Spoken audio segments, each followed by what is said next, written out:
में विकास और यही महिला सशक्तिकरण केंद्र में है। चाहे एसएचजी ग्रुप के माध्यम से हो, चाहे ड्रोन दीदी के माध्यम से हो, बेटी बचाओ बेटी पढ़ाओ अभियान के माध्यम से हो, स्टेम में बेटियों की ज्यादा भागीदारी के माध्यम से हो, अंतरिक्ष में चाहे बेटियां हो या फिर रक्षा के क्षेत्र में, हर जगह आज बेटियां परचम लहरा रही हैं। और प्रधानमंत्री जी बेटियों को आगे बढ़ाने के लिए, रोजगार स्वरोजगार से जोड़ने के लिए निरंतर प्रयास कर रहे हैं, निरंतर काम कर रहे हैं।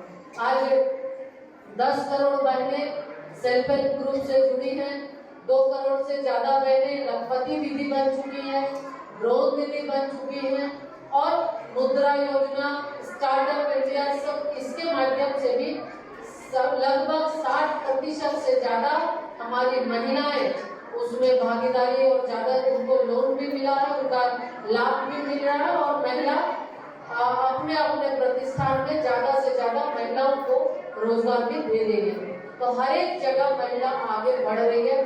इसलिए आप सबसे आग्रह है, क्योंकि आप शक्ति स्वरूपा है और हर एक जगह चाहे शक्ति के रूप में हो, धन की देवी के रूप में हो, बुद्धि की देवी के रूप में हो, मातृकाली का एक पूजा होता है।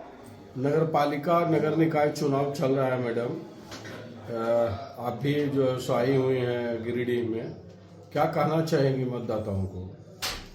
देखिए, सबसे पहले तो इस नगर निकाय चुनाव जो बहुत ही विलंब से हो रहा है, राज्य सरकार की मंशा बिल्कुल साफ दिखाई नहीं दे रही थी कि वो सरकार चुनाव कराने के मूड में है।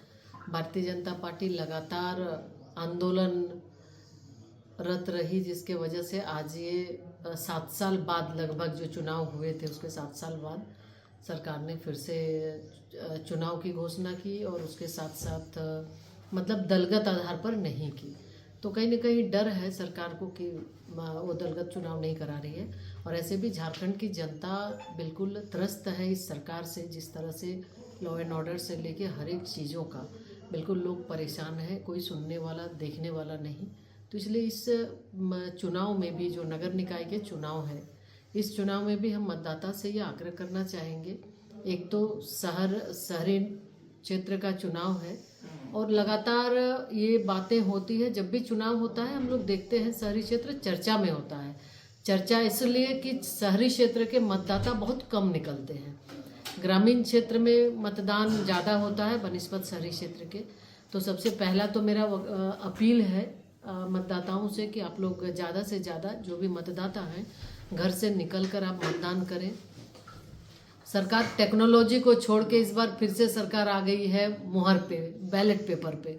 तो बैलेट पेपर पे आप लोगों को देना होगा, तो ये भी थोड़ा सा ध्यान रखना होगा कि कैसे हम दें।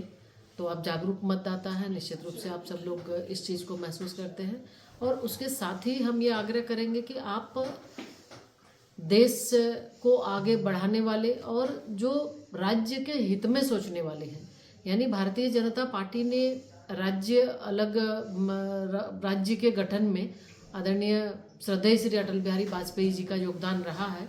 तो निश्चित रूप से जिस तरह से पूर्ववर्ती भारतीय जनता पार्टी की सरकार रही, उस समय लगातार झारखंड निरंतर आगे बढ़ता रहा। झारखंड अगर देखें तो देश के एक परिदृश्य में कि बहुत ही अच्छे स्थान पर था, लेकिन वर्तमान जो सरकार है, सरकार भ्रष्टाचार में लिप्त है, लोगों को परेशान है, छोटे छोटे काम के लिए परेशान होना पड़ता है। तो इसलिए ये आपका चुनाव है, आपके घर की सरकार है।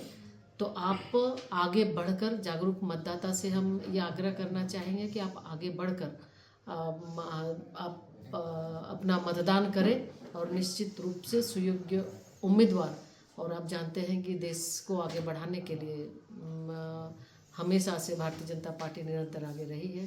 तो आप सबसे अपील होगा कि आप सब लोग मिलकर सहयोग करें, साथ दें। क्या लगता पार्टी को नहीं लग रहा? बिल्कुल, एक तो सरकार की मंशा नहीं थी चुनाव की, दूसरा अभी बैलेट पेपर पे कर रहे हैं, तो कहीं ना कहीं सरकार के मंशा पे ये प्रश्न चिन्ह उठ रहा है कि ये जो प्रशासनिक अधिकारियों का दुरुपयोग करेंगे और धांधली का इनके मन में पहले से ही कुछ ये तय करके रखे हैं। तो इसलिए हम सबसे आग्रह करेंगे कि एक तो प्रशासनिक पदाधिकारी से भी कहना चाहेंगे कि निष्पक्ष चुनाव होना चाहिए। चुनाव आयोग से भी ये हम सब मांग करेंगे कि निष्पक्ष चुनाव हो और चुनाव के बाद भी काउंटिंग में भी बड़ी पैमाने पर ये वहाँ भी धांधली ये सरकार कर सकती है, तो इसलिए उस पर भी विशेष रूप से ध्यान देना है। तो हम सभी से आग्रह करेंगे, मतदाताओं से भी और काउंटिंग के समय जो साथी जाएंगे उनसे भी, कि आपको बहुत ही चौकन्ना रहना है, क्योंकि सरकार कहीं ना कहीं ये धांधली के मूड में है। लाइव लगातार के वीडियो को लाइक करें, सब्सक्राइब करें और बेल आइकन को दबाना न भूलें।